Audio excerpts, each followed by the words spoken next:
వాళ్ళ అవినీతి రక్షించుకోవడానికి కేంద్రంతో అనేక సత్సంబంధాలు నెలకొల్పుతున్నటువంటి పార్టీ టీఆర్ఎస్ పార్టీ.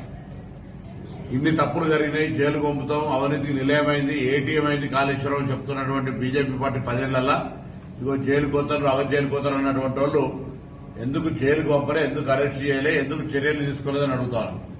మీరు కేంద్రంలో కదా అధికారంలో ఉన్నది 10 ఏళ్లు.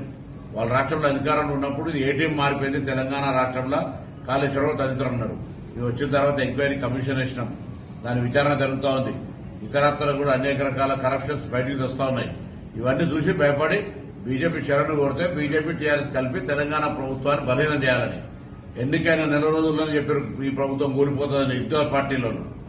ఒకరి మ్యూజిక్ అయితే ఒకరి పాట, ఇంకొకరు పాట పాడితే ఇంకొకరు మ్యూజిక్ ఆడతారు. ఇద్దరు కూడా సేమ్ ఒకటే టోన్, ఒకటే వాణి, ఒకటే బాణి. ఇది ప్రజలు అర్థం చేసుకుంటారు.